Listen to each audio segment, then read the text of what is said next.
The fact is, there are too many people in our country who should not be here. That is why today I'm going to be talking about that borders plan you just outlined. That's only one of the things that's in there. We need to leave the ECHR in order to do so. But people need to go back to their countries. They can go to safe third countries if that's the best thing for them. We had a Rwanda plan. We had a deterrent that was already working in terms of deterring people before it had even come into place. Well, hang on. The evidence on that is disputed. And here's the point about Rwanda. I'm sure people will dispute it, but the point is Labour scrapped it. They had no plan. They said they were going to smash the gangs, and crossings have increased 40% since they came in. So where would you propose that 150,000 people would go? Because the original Rwanda plan was going to take perhaps 1,000 people over 5 years. Laura, so where would those people all go? Not here.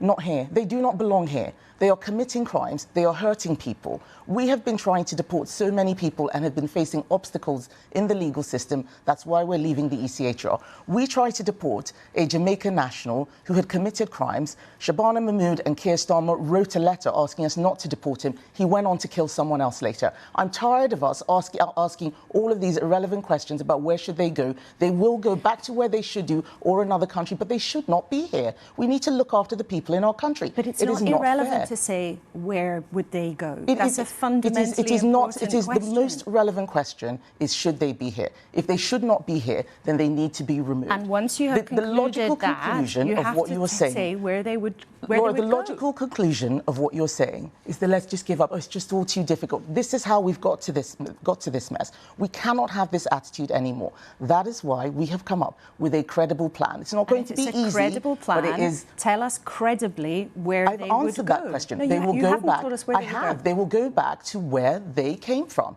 That's what they need to do. We cannot have a situation where we can't deport people and say, well, we don't know where they go, so they can just stay here. That is basically inviting every single person across the world to our shores because we don't know where they would go afterwards. So you think this is a fatalistic and defeatist attitude, so you think, and I will not have that. We need to have stronger borders, and the Conservative Party has come up with a plan to do that. It is not just that 150,000. It is about banning asylum claims for people who've arrived here illegally. It is about making sure that we leave the ECHR. It is about the return scheme with visa sanctions.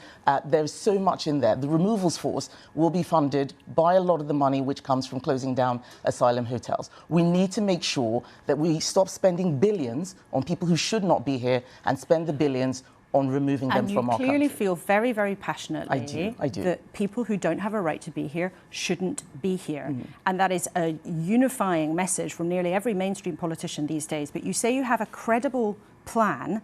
Tell us credibly how you are going to get 150,000 people every year to leave this country and go back to countries like Afghanistan, Iraq, Eritrea. How are you going to make it happen? They have come from all over the world.